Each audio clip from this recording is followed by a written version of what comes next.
All right, everybody, welcome to the Mailbag on this Friday, February 6th, 2026. It is Super Bowl weekend if you care. If you don't, well, you could still watch, I guess, anyway, and throw some money at a game that you never watch other than one time a year. There's a lot of people like that.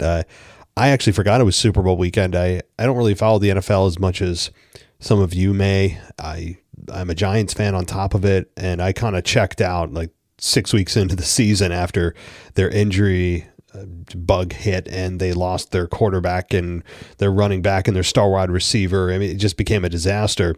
But that said, I still may pop in and watch a little bit of the Super Bowl just to, be an American. I think it's required by law that I watch at least 20 minutes. So we'll see. And I hope that if you have money on the game, that it goes your way, or if you pick squares, that your numbers come up quarterly at halftime. I know the score changes matter. Obviously, final score matters the most in most of the pools. So best of luck to you. And if you guys want to join us ad-free on this Super Bowl weekend, you can do that at patreon.com/WWE podcast. We are running a promotion right now. Not going to be going on for too much longer. And you have to use code CHAMBER. It gets you 50% off your first month of any tier.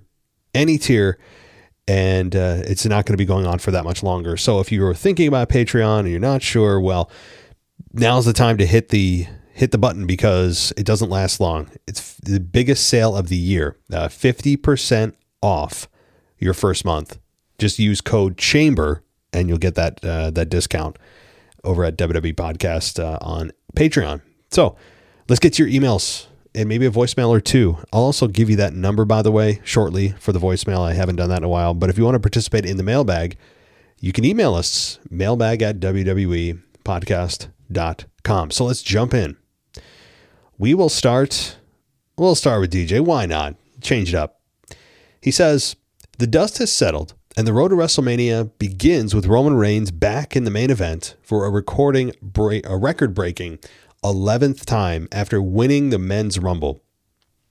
Roman versus CM Punk for the World Heavyweight title would make an interesting main event instead of Cody versus Roman Part 3.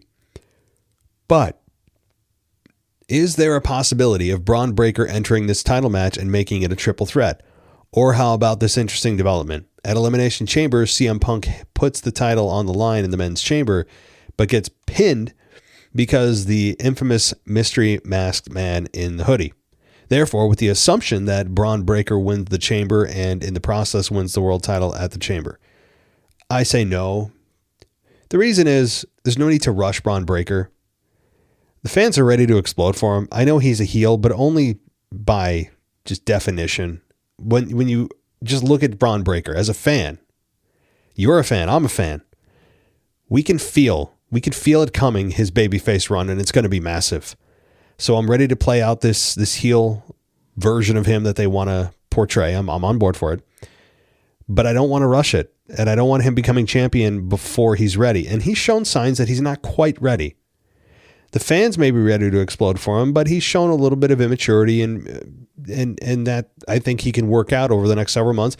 And it also doesn't have to be at WrestleMania that he wins championships. I'm okay with him winning it at a SummerSlam or a Survivor Series or maybe even an off-brand PLE. That's okay. It doesn't have to be for him a WrestleMania victory. He certainly can be champion and he could handle it, but I am a slow burn guy. I have patience. I don't see the need to do that because right now it feels like they're on track. They have a path forward. Barring some kind of crazy injury, of course, that would change things.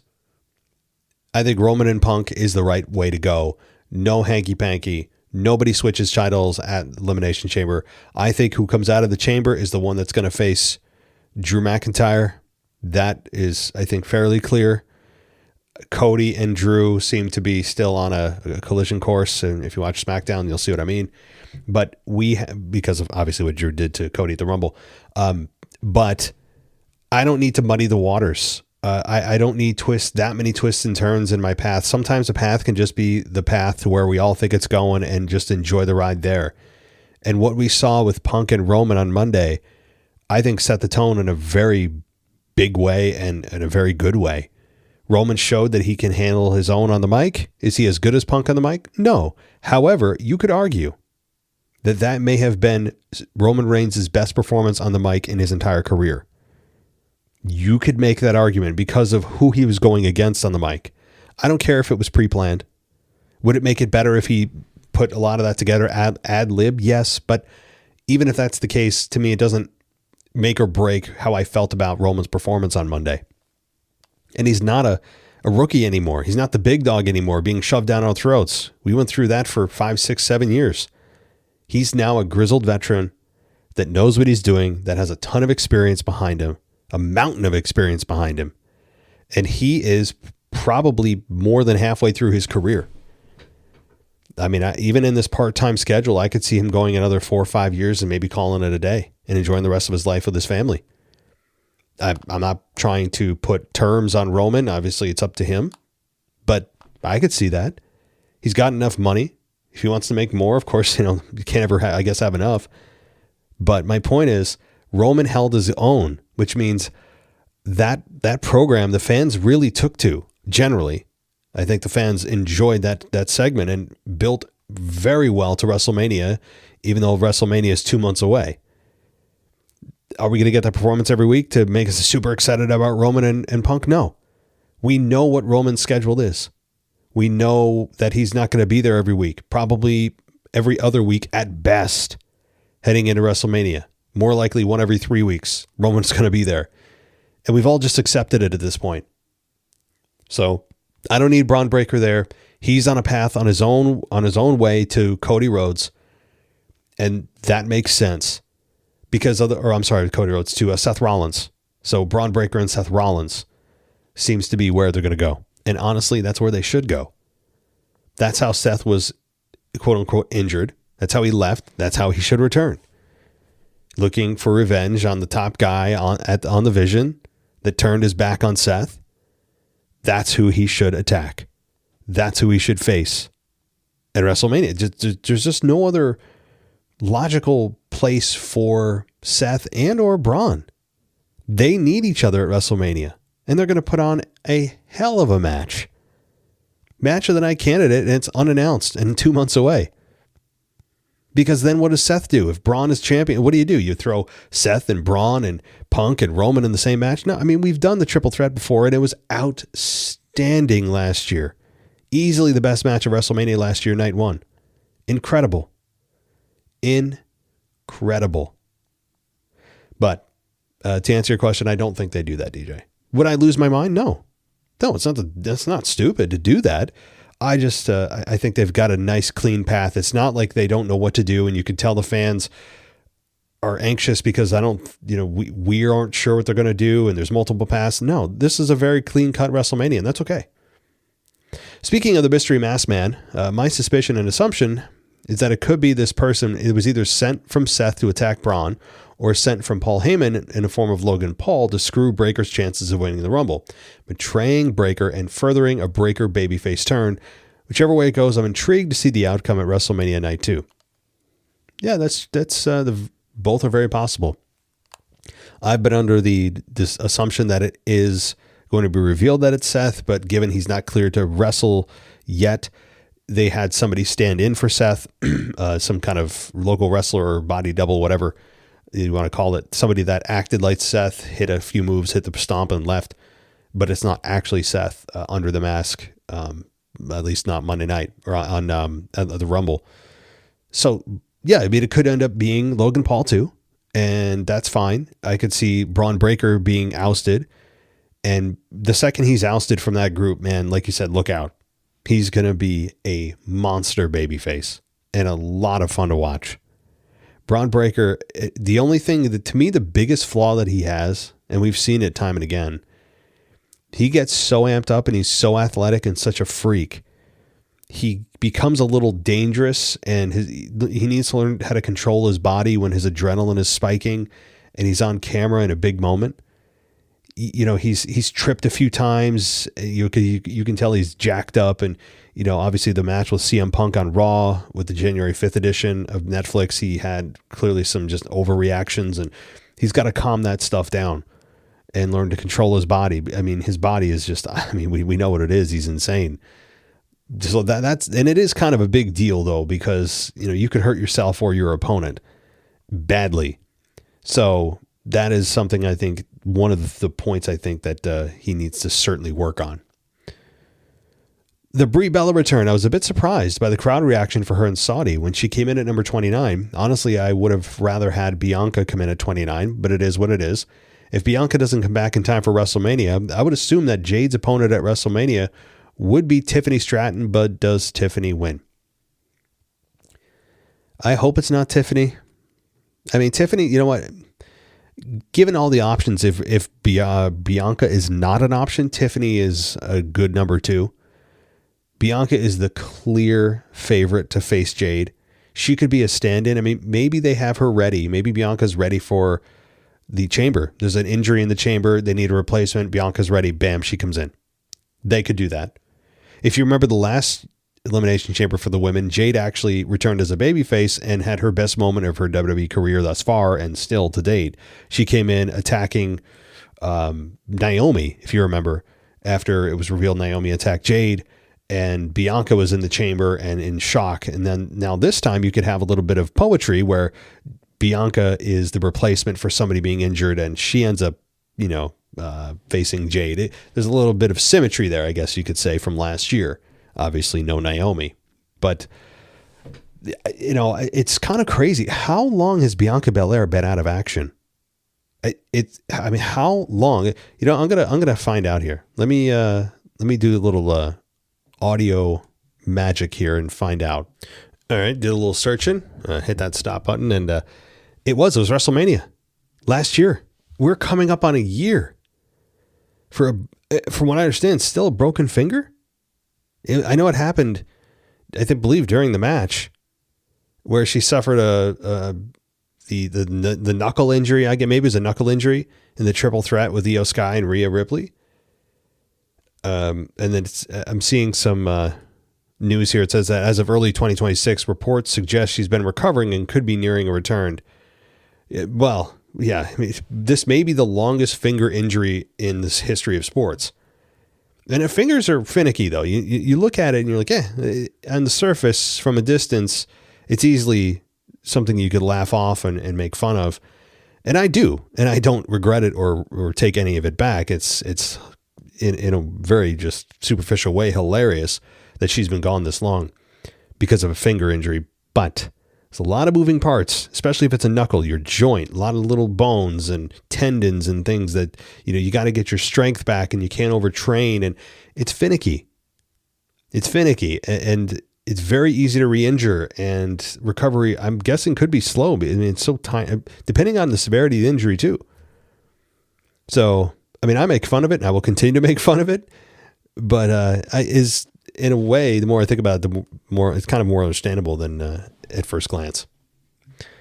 So I hope it's Bianca. She's been out, it feels like years now. Bianca will get a massive reaction. She'll be an overwhelming favorite to beat Jade. And if that ever happens, you can make an argument for Jade to beat Bianca at WrestleMania to put her over more as a heel. That I think would actually help Bianca or help Jade. But if you're going to bring back Bianca after a year, you probably will give her the belt. That's my guess, because to be fair, Bianca is a much more interesting champion than Jade is. Jade is, you guys know my feeling on her.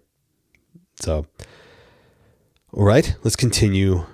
Speaking of SmackDown, Cody getting eliminated in the Rumble by Drew could lead to Cody getting placed in the men's chamber and probably winning it if SmackDown has a men's elimination chamber, and I think they will. Then at Mania, most likely night's one main event will be a triple threat of Drew, Jacob, and Cody. However, I like Drew's chances of retaining the title and continuing his reign until SummerSlam. My fear is that they drop the belt for Drew at WrestleMania. Cody doesn't need it. Jacob Fatu, I don't think, is anywhere near ready. I really don't understand why they just thrust Jacob Fatu suddenly into this main event picture. I know he was somewhat of a breakout star in the original kind of Bloodline 2.0 before they became the MFTs and all the rest with Solo. and Solo Sikoa and Tamatonga Tongaloa. It didn't feel like he was ready for the top belt, though. It felt like he was okay. He seems like an interesting guy. Let's pull him out of the group and let's see what he can do as a single star. And instead, they took him out of the group and immediately put him in the main event. I think that was a mistake. Time will tell. I don't think Jacob Fatu feels ready, looks ready. Crowd reaction's not there from a title perspective. Doesn't mean he can't be in like a semi-main event or, even in having him on SmackDown in a main event, but not a WrestleMania main event. I don't think he's ready. But again, what the hell do I know? I'm a fan sitting here watching with and I have eyeballs like everybody else and a brain like most everybody else. And my eyes and my brain both say, doesn't feel right. That said, Cody doesn't need the belt either. And we've seen him win the belt before at WrestleMania, obviously WrestleMania 40. I don't think he needs it. I think Drew has much more time, hopefully on the table here for him to do what he needs to do with that belt. If he drops it at WrestleMania, it will be a bit of a disappointment because I feel like we still need another 4 to 6 months to see Drew as champion, which would obviously put us well into spring and early summer. But that's me. I hope Drew retains. I don't care if Cody comes out of the chamber as a winner. I don't care if Jacob Fatu comes out and then it is a triple threat, which does sound likely. I don't need that. I don't need anybody. There's really nobody else that you can make a case to hold that belt right now other than Drew. There's no one else that needs it as much as Drew needs it, and no one else that has really earned it like Drew has earned it right now. So, okay. Gunther eliminating Randy was probably a seed planted of their Mania match of the career killer versus the legend killer. Plus, Randy and Gunther have history stemming back from the 2024 King of the Ring finals and from their world title match at Bash in Berlin when Gunther placed Randy on the infamous sleeper hold. Something that Gunther has been doing to his previous opponents, Goldberg, John Cena, and recently AJ Styles. Could Randy be next? I hope Randy's not next. I don't need Randy Orton's career ending anytime soon. I hope that that's not on the table, at least for the next couple of years. If Randy, whenever he's ready, of course, if and when he's ready, I think Gunther is a great opponent for him to end his career with and end it the way that AJ Styles did and have him actually be retired by Gunther, not just say it's a retirement match and I don't care if I win, lose, or draw, I'm still retiring. That big difference. AJ lost and retired because of Gunther beating him. Not like Goldberg and John Cena who were retiring win, lose, or draw. They won't draw that distinction, but it is important to keep emphasizing. But if Randy puts it up like AJ did, I think when he's ready in a year, couple, whatever it is, 2-3 years, whenever Randy's ready, maybe more, maybe a lot shorter, then I think Gunther is a perfect guy, but not yet. Not yet. All right. Or how about the original El Grande, Chad Gable, and El Grande Americano, Ludwig Kaiser? Losers must unmask. Sorry that I'm a bit scatterbrained with the email, but I think this year's Mania will be better than last year's, even though the current path to WrestleMania is a bit cloudy at the moment. Yeah, it's cloudy when it comes to, I think, everything other than the main events. The main events, I think, are pretty crystal clear. Yeah, we don't know who Cody's, or rather, I keep saying Cody, thinking he's champion. Drew's opponent is, but it's probably Cody and or Jacob. Or both, probably both. You can't have Jacob Fatu versus Drew McIntyre. That does not fly. You got to have Cody in there, and I think they will one way or the other. So, yeah, El Grande Americano, I hope it comes to an end, and I think it will at WrestleMania. That's a nice finish to the El Grande Americano silliness, which is what it is. It's silliness. I don't hate it. I just think it's run its course. And I think it's just time for that story to come to an end.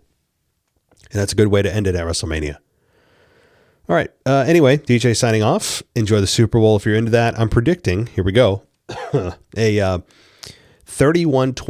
Seahawks victory over the Patriots AKA the Evil Empire. Yeah, the Evil Empire is back, man. I mean, what record did the Patriots have last year? And they essentially flipped the script this year, and they're back. They're the Evil Empire. Yeah, they are. I mean, you could say the same thing about a lot of other teams. Obviously, the Chiefs come to mind right away. The Bills, but the Bills can't ever get to the Super Bowl. They know how to get into the playoffs, but then they just go brain dead after that. I think you're onto something there. 31-24 Seahawks win a 1-score game. Yes. I don't know what the point spread is in Vegas. Is it +6? Maybe it's 6, or I'm sorry, 6.5, 7.5. I'm not sure. I'd have to take a look there. You're onto something though. I think the Seahawks probably will win. That's a solid pick. Of course, we saw that kind of prediction before. What was it in 2015 when the Broncos went and they got their asses kicked was it the Seahawks? And they just blew them out in the first quarter. The game was over in like the first 10 minutes of the first quarter. Didn't they get a touchback or something the first play of the game? I believe it was 2014, 2015. Anyway, alrighty. Thank you, DJ. We will get to that Joe Hendry report as always soon. Alrighty. Let's see who else we have on the ticket here. We have, Oliver. He says he's from the UK. I've been listening to the podcast since WrestlePalooza.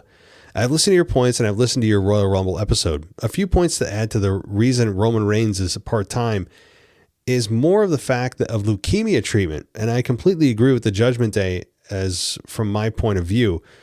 It's another Wyatt family kind of group, but one that needs to break up to benefit people such as Finn Balor. All right, before I get to your 2K point, I'll stop. The leukemia piece, from what I understand, though, Roman Reigns is fine with leukemia. Well, he's in remission. I don't believe his leukemia has returned or he's in a bad place. I think he has that well under control from what I understand. Now, you or I aren't privy to his medical records. We only know what we know from reports and X or wherever, of course, we get our news, which varies. But I haven't heard anything to the contrary that Roman's health is in trouble. Now, if you have had leukemia, maybe it does put you more at risk even when it's in remission. I'm not a doctor here, but the thing is, if he's able to compete in WWE at all, even on a limited basis, for what you're putting your body through and what you're able to do, if you can even do that on a part-time, that tells me there really aren't any restrictions based on the physicality of his matches and what he does. You don't see him pulling any punches. Like he is busting his ass out there. It's not like you're looking at him going, well, you can kind of tell he's trying to take it easy. Roman is going all out. I mean, he puts on a show. He is arguably the top guy in the company still, even though he's there very sparingly now, which I actually have no problem with. I know people hate it. I've gotten over it, and mostly gotten over it because, I actually respect his schedule. I'm jealous of his schedule. He's earned it though. He's gotten it made, but I also appreciate it because he's not champion. That's what made it 10,000 times worse, is that he was the definition. He set the bar for what an absentee champion is. He recalibrated what we think of as an absentee champion, because he did. Think of how often he wasn't there. If you remember, there was a time, it might have been the last year of his full year of his run. He didn't compete after WrestleMania one year until SummerSlam as champion. And all of a sudden, we're hearing these days rack up. Right? Oh, 900 days, 950 days, 1,000 days. Right? And he just kept racking up days. Well, that's because he wasn't there like 70% of the time. It's easy to rack up days when you're sitting at home, which again, sounds like a slight on him. It's not. Good for him. But it's a little skewed. The numbers, you kind of lie a bit, So I really just, I mean, I've gotten over it, but I'm fine with his part-time schedule because he's not champion anymore. And the interesting part is now you have people wanting Roman to be champion again. And I think they've forgotten, wait a second, guys. We got to take a step back here. Are you sure about that? Right, that meme with that guy. Some of you may know what I'm talking about. But the guy, I can't describe it to you. Describing a meme is boring. But if you know, you know, right? The guy that's, he's like, you sure about that? That's how I feel with Roman Reigns and the fans that want him to be champion again. Are you sure? Do I think he'll drop it to Punk at WrestleMania? That's a tough call. I'll have to see what other players come into the fold here. Not that anyone I think is going to enter the match. Nobody should enter the match. It should be one-on-one. But in terms of the outsider interference or rumors of somebody returning, somebody turning heel, that kind of thing, that's more what I'm looking at before I make an official prediction this far out. I mean, 2 months out is like a lifetime. So if the match, well, let me put it this way. If the match was tomorrow, I would say Roman Reigns wins. But that is, that could change, next week when we get the next chapter of this build to Punk and Roman. So, all right, next on the 2K point, I'm annoyed as I don't have a new gen console. So I would have to pay for a lot of new console, then pay more for 2K26. Hope you get this. And thank you for making great podcasts. I'll listen. Well, thank you, Oliver. Yeah, man. Well, here's a little bit of consolation, no pun intended. See console, see what I did? Okay. It's late, forgive me. Now I have no idea what your financial situation is, right? But if you want to soften the blow of buying a new console, you can do a couple of things. You could sell your current one on eBay or wherever. If you have a PS4, you could get, I don't know, like $100 for it, right? If it's in good condition, working condition, I'm guessing you have a bunch of games with it. If you can part with some of the games that you don't want, you can get more than 100. And then if you buy a like new but gently used PS5 or Xbox X, Series X or whatever, Series S or X, then you could soften the blow both ways, selling it and buying the new console. You could save yourself a couple $100 on a new console and only have to spend like maybe $150, $200 out of pocket for a brand new console. And yes, the game, but that happens. I mean, you would be spending more on a game. And you have to just forget about the cost of the game because you'd be paying for the cost of the game even if you kept your existing console and they offered it there, which they don't. They're only offering it on the new consoles, which is what your problem is. So, yeah, I mean, I get it. Totally understand. I understand why you don't want to, but also remember this too. The PS6 is slated to be released at the very earliest. It would be next year, but I think it's more likely in 2028 or 2029. It's about a 7 to 8 year cycle between consoles. However, we have to remember that the PlayStation 5 was impossible to find for like the first year and a half. So that really took some steam out of that console's life because a lot of the people that wanted to play couldn't. Thousands, maybe hundreds of thousands of people couldn't find one, or at least didn't want to pay for an overpriced one because it was just double the price and you're not going to do that.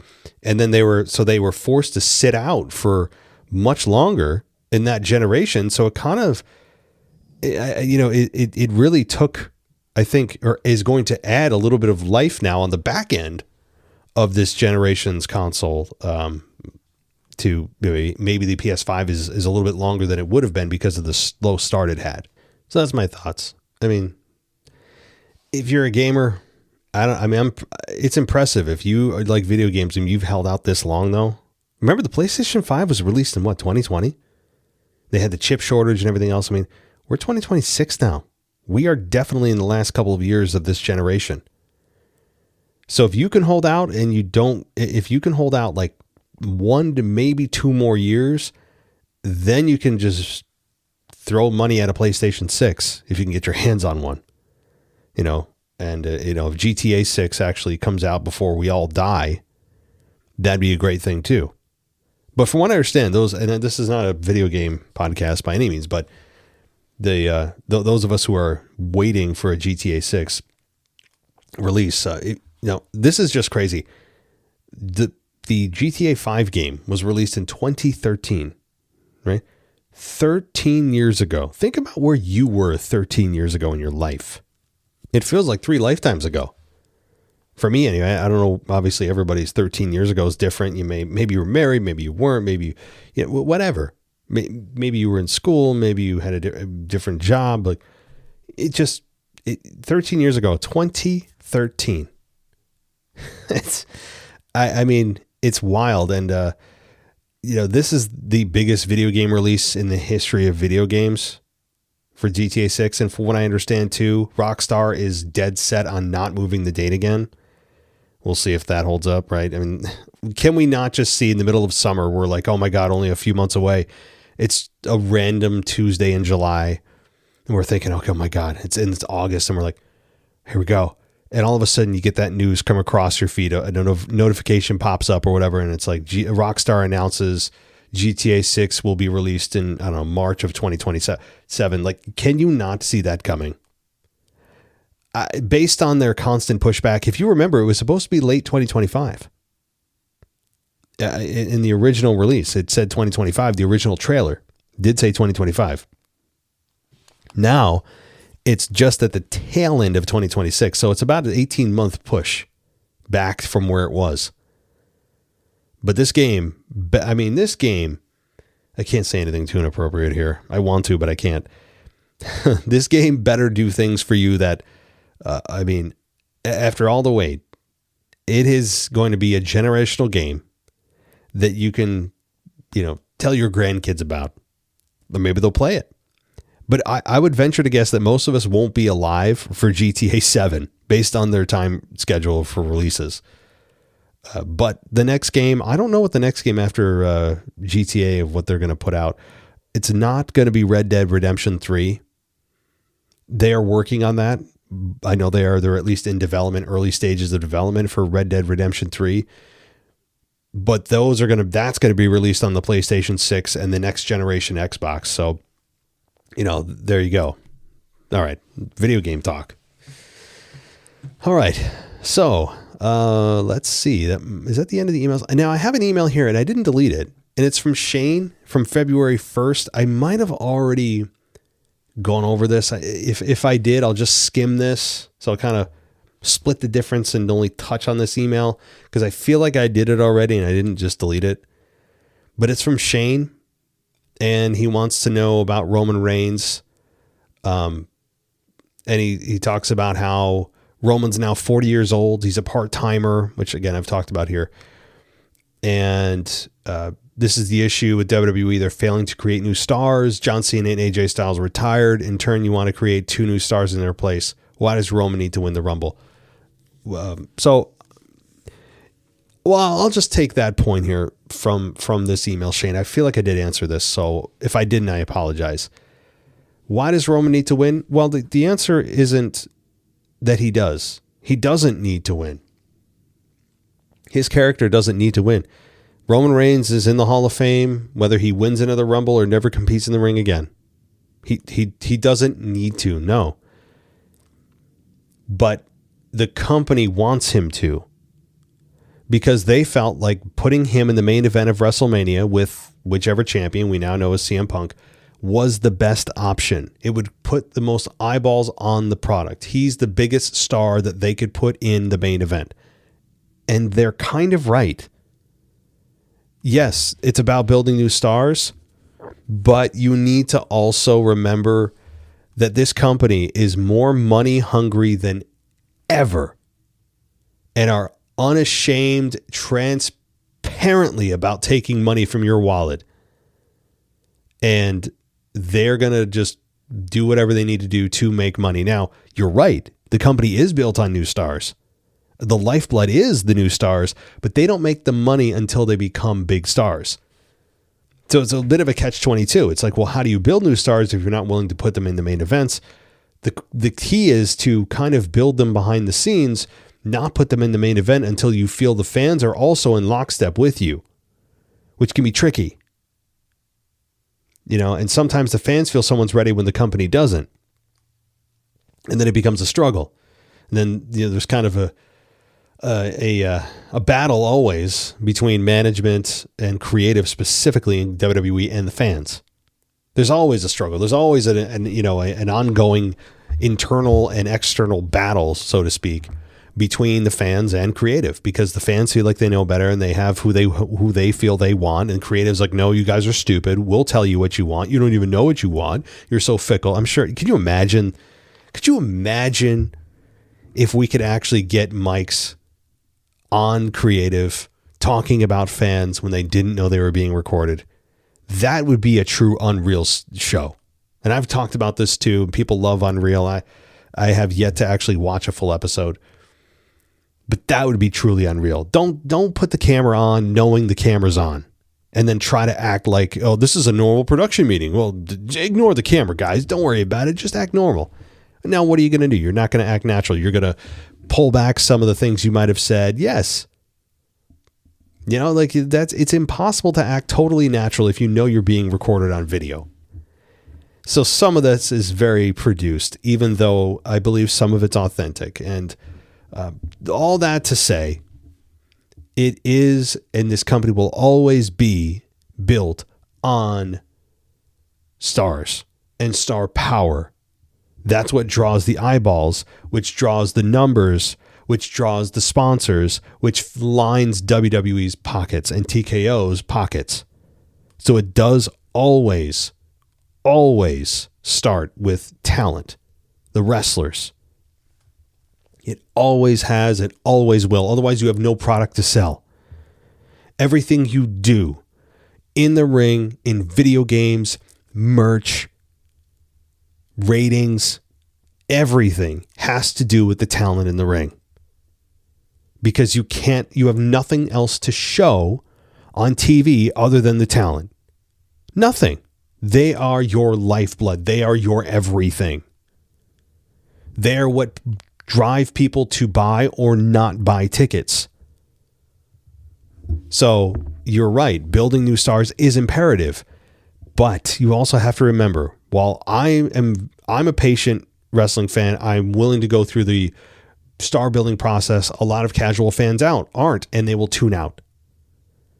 They will tune out if they don't see a big star that someone they know that goes, who's this? Or, screw this, right? And they leave. There are fans that do that. And fans that will tune out after WrestleMania season. Ratings drop every year after WrestleMania. It's just the cycle of things. So there's that. And also, WrestleMania is also kind of about your biggest stars. You build these guys and gals all year, and then you showcase them at the biggest show of the year. And you let them have their moment in the sun.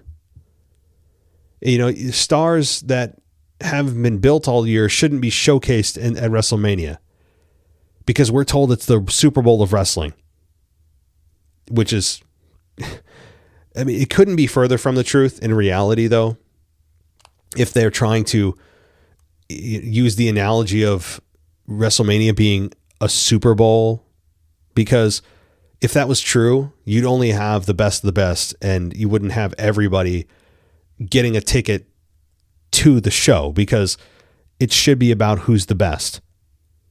You don't have the Super Bowl bring in all 32 teams from the NFL and go, well, we're going to make the Super Bowl 3 nights now, and every team's going to have a game, and then we'll have some main events, but everybody gets a shot here. Everybody gets a little shine in the sun. No. From a selfish fan perspective, I don't want that. I still would prefer WrestleMania be one night with 7 matches on the card. Sounds insane, but we did it. And WWE did it for decades. And now we've become accustomed to 2 nights, which is certainly better than one night of 48 matches with 7 hours. I totally agree with that.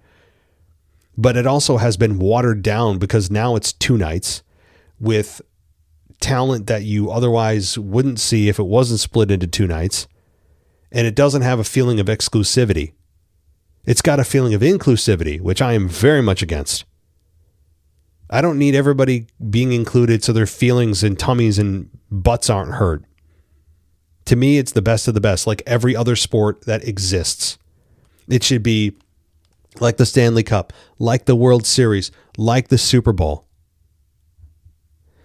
It should be the best of the best. Not a, well, let's include everybody. No. It waters everything down because then it doesn't feel exclusive anymore. It's like, well, you're here. Well, yeah, I guess. I mean, this is a long show, so they're just going to throw me on the card. I think it also doesn't push talent to work hard as they otherwise would if this was an even more exclusive card where there's only half the amount of spots there should be. You know, it's very much not the Super Bowl of wrestling, because what do you have at the end of the day? Who's in the Super Bowl? The 2 best teams, right? Same with baseball, same with any other sport. So it's not the Super Bowl of wrestling. Far, far from it. In fact, it's the antithesis of any other sporting event in how it's run. Because of everyone gets a ticket. Here's, you get a jersey, you get a jersey, you get a jersey. Doesn't feel special like that anymore. I mean, I'm sure the talent are like, oh, screw you, I get to be on WrestleMania. Which is, yeah, hey, look, if I was in the company, I'd be happy to be on WrestleMania. Yes, because then I could say I'm a part of WrestleMania. But what it meant to be a part of WrestleMania has been diluted because of how much it's expanded. And why has it expanded? Do I think it's partly because of the talent and their you know, somebody's butt hurt or their tummy hurts because, oh, you didn't include me? I think a small part of that is the talent complaining, and you know, I get that small part of it. But what does it come down to? As it comes down to everything with WWE, and now especially the money hungry TKO, dollar bills. How can they make the most money? Well, they have cities bid. A 2-night event should double the revenue.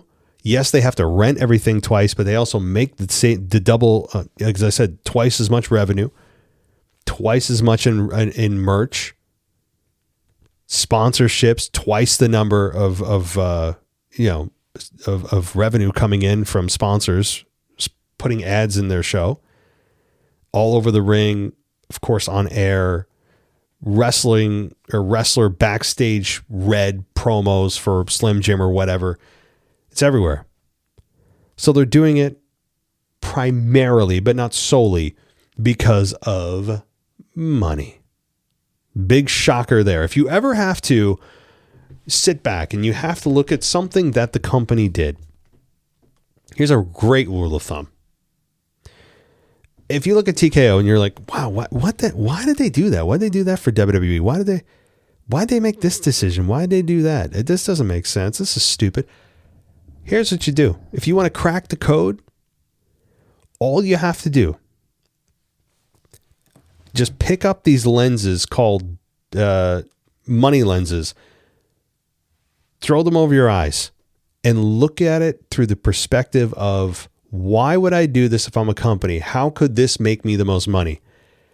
And a lot of times the answers will just flow to your brain. You'd go, oh, okay. Stupid from a creative or production standpoint, but I see how it would make them the most money. So if you're ever baffled or bamboozled by what TKO has done on any level for anything they do, from on TV, off TV, firings, hirings, all you have to do is take the motivation and pretend you're them. Take the motivation of making the most money you possibly can from this decision and use that as your justification for whatever thing happened. And you will likely find the answer very quickly.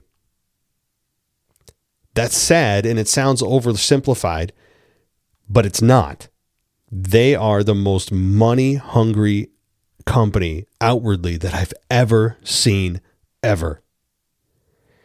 They're not the richest company. They're certainly not the only company to want to make money. Every company does, but they just have no shame in it. They don't give a damn. And that's what makes them kind of villainous. And it's our money that they throw in our face about how much they made from us at the event you're at while you're spending money. It's pretty shameless. Something Vince never did. Ever.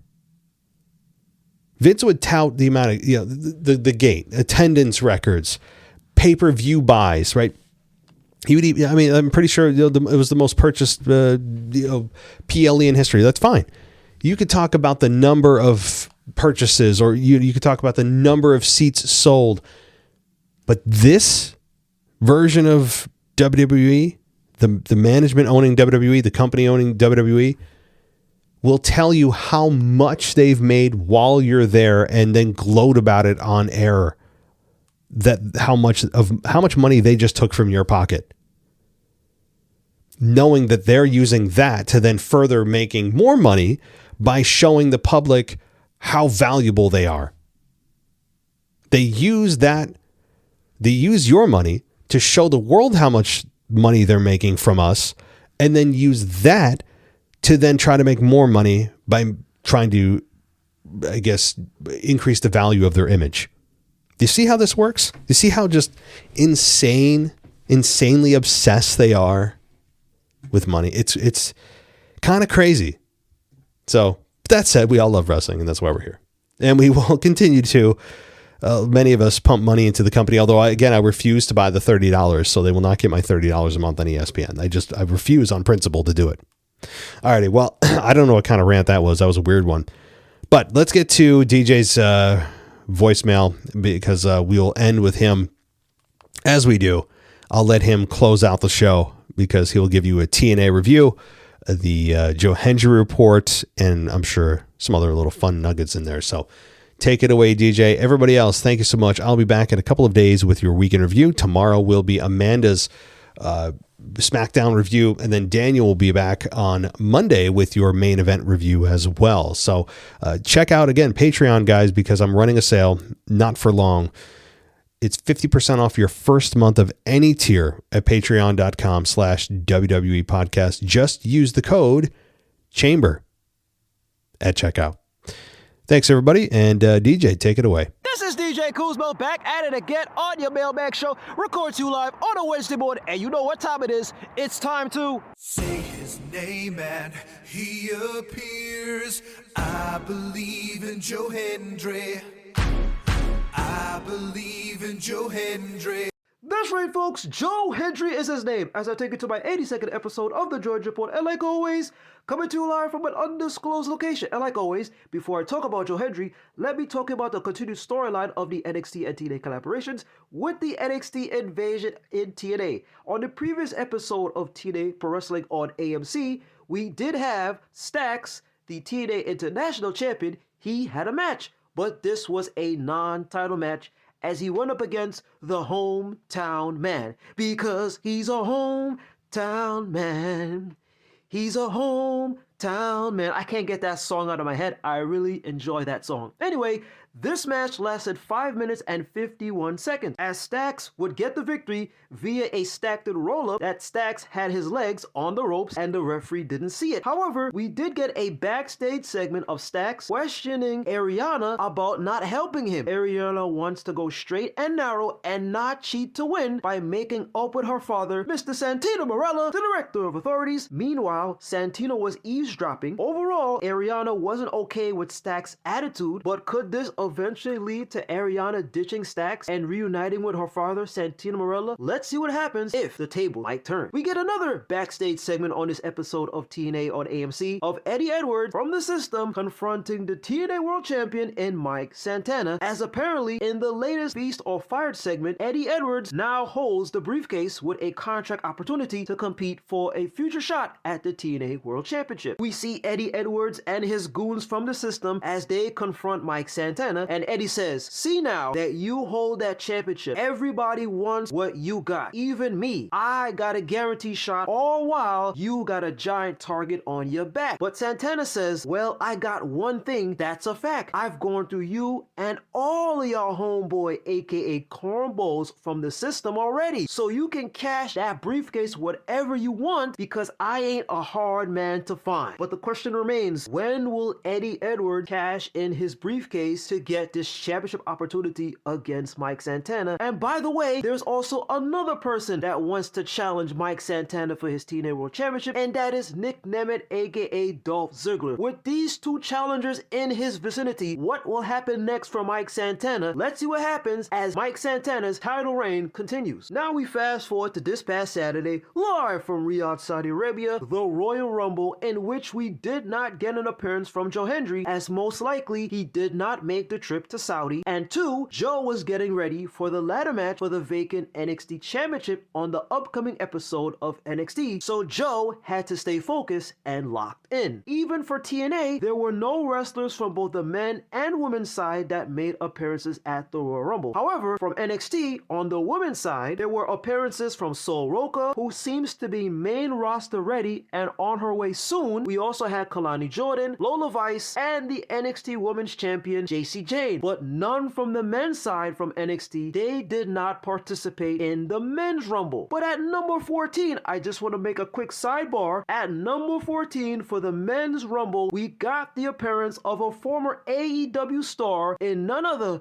than Powerhouse Hobbs, now known in WWE as Royce Keys. I like the name Royce Keys. Even though Royce only had one elimination during the course of the men's Rumble, I like the possibilities of where he can go in WWE. In AEW, Powerhouse Hobbs was a former TNT champion and a trios champion. But in WWE, my two concerns about Royce Keys is, one, he needs a backstory, and two, I need to get some microphone time, and hopefully he gets over in WWE, because this man is absolutely massive at 6'1" and 270 pounds. But back to Joe Hendry. If you all remember this, folks, if you remember to say his name, he might just randomly appear. And he appeared last night on NXT. We got an appearance of Joe Hendry as he was part of an absolute banger of a main event in a 7-way ladder match for the vacant NXT Championship. But before I get to that, I want to mention a couple of things. One, a major announcement / departure of the NXT general manager. Two, Thea Hale, Joe Hendry's new best friend, being involved in a triple threat match for the Women's North American Championship. And three, an NXT versus TNA matchup. Now let's get to the startling news about the recent departure of the previous NXT general manager, Mrs. Ava Raine. It was reported and mentioned on Friday, January 30th, that the NXT general manager, Mrs. Ava Raine, has departed from WWE after 6 years on NXT. Ava put out a statement in her socials by saying, "This past Tuesday, January 27th, was my last appearance on NXT and subsequently WWE. Thank you to all who have cheered, watched, and supported me through my journey. While my decision to not renew my contract was very difficult, it's also a new turning point in my life. It has been an honor and a privilege to be Ava." And this is how it ends for Ava Raine, leaving WWE at the age of 24. The youngest general manager in WWE history, and I have to say, she did a great job for those years as she was running NXT, and I wish her well and all the best. However, NXT began with Shawn Michaels now placing none other than Robert Stone to be the interim general manager of NXT until a suitable replacement runs NXT full-time. But the question remains, who could that suitable replacement be? And with this departure, a new era begins in NXT, where at the end of this episode, we will witness a brand new NXT champion, someone that you are all very familiar with. But much on that later on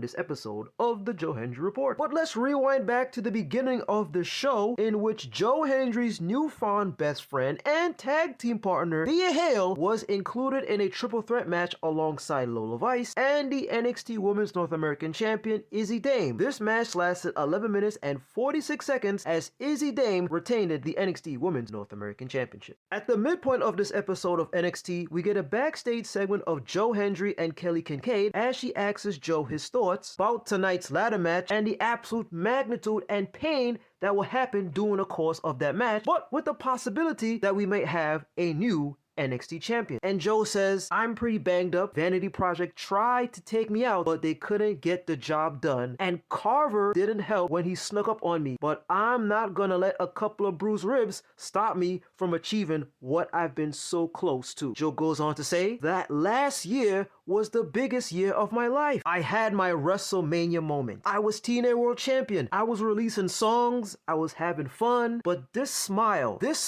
has been hiding frustration, disappointment, because for the last 7 months, I have been without a championship. I didn't just come to NXT to entertain. I came here to be a champion. So that means that no matter how many times I get knocked down, I'm gonna get back up. I'm gonna continue to climb that ladder because I'm gonna give the WWE fans an even bigger reason to believe in Joe Hendry. Say his name and he appears new NXT champion. As Joe Hendry is absolutely locked in, my guy is ready for this main event. He has the fire in his eyes, and I could see that he wants this championship so badly because this was his reason as to why he showed up in NXT. Immediately following that segment of Joe Hendry and Kelly Kincaid, we would get an NXT versus TNA matchup in the form of a TNA Knockouts Tag Team Championship match of the challengers in Zaruka of Soroka and Zarya versus the TNA Knockouts Tag Team Champions in the Elegance brand of Heather and M by Elegance. This match lasted 11 minutes and 33 seconds as the Elegance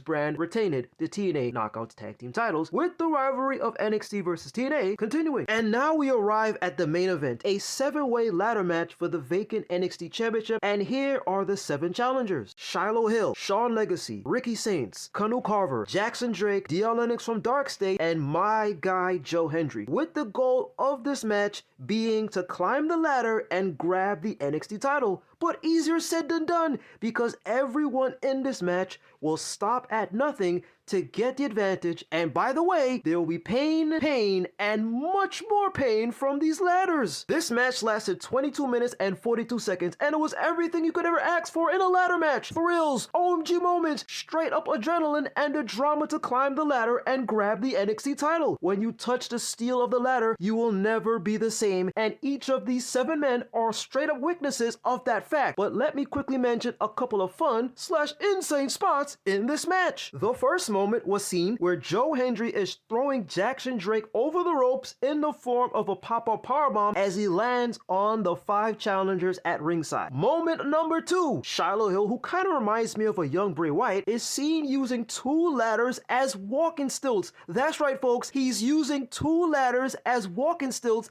as he's trying to stop both Jackson Drake and Shawn Legacy from attempting to climb the ladder and grab the NXT title. That was insane. Moment number 3, my personal favorite spot of this match, is after when we saw Kanawu Carver using the ladder as a weapon to knock out his challengers. We see Shiloh Hill delivering a rolling cannonball to Carver as the ladder falls on top of him. But wait, there's more. After that, we see Hill smashing the ladder repeatedly on Carver with the ladder still on top of him. Then we see everyone else, including Joe Hendry, place ladders on top of Kanavu Carter, as Kanavu Carter is literally getting buried alive in ladders. And just when you thought that Carver was done in this match with the ladder, we get another ladder spot featuring Carver, an OMG moment. After when we saw Ricky Saints as he's climbing the ladder, and Kanavu Carter as he's also climbing the ladder to grab the NXT title, but Ricky decides to shove Carver off the ladder, sending Carver crashing into a ladder at ringside. RIP to Carver, man, that's gotta hurt. I know he's gonna feel that the next day because those ladders are not fake. And now let's get to the finish and what we've all been waiting for in this insane ladder match in the main event. We see both Joe Hendry and Ricky Saints as they are climbing to the top of the ladder, in which Hendry grabs one side of the NXT title while Ricky Saints grabs the other side of the NXT title, as they are literally having a tug of war with the NXT title. Hendry slightly knocks Saints in his forehead, causing Saints to lose his balance and sending him crashing into a ladder in the ring. Hendry grabs the NXT title. Hendry wins! Hendry wins! Joe Hendry, that's right folks, and the new NXT champion, Joe Hendry, closes this episode of NXT, finally achieving his goal after 7-month drought. And now it is official, Joe Hendry is champion once again, as he has now have this goal. Finally realized he is on the top of the mountain as the main guy, the top guy in NXT. And always remember this folks, if you continue to say their name in Thea Hale and Joe Hendry, they might just randomly appear.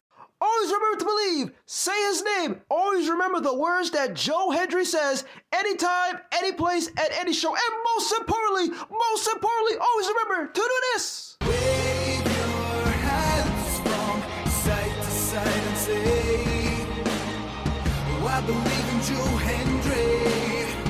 Joe Hendry is so prestigious. Once again, this is your guy, DJ Kuzmo. Have a blessed week. Be kind to one another. Stay safe, my friends. Believe and peace. Thanks for listening to the WWE Podcast. Don't forget to subscribe on your favorite podcast app so you don't miss a show, or head to WWEpodcast.com. And for all of these shows ad-free, head over to patreon.com/WWE Podcast. Until then, we'll see you next time.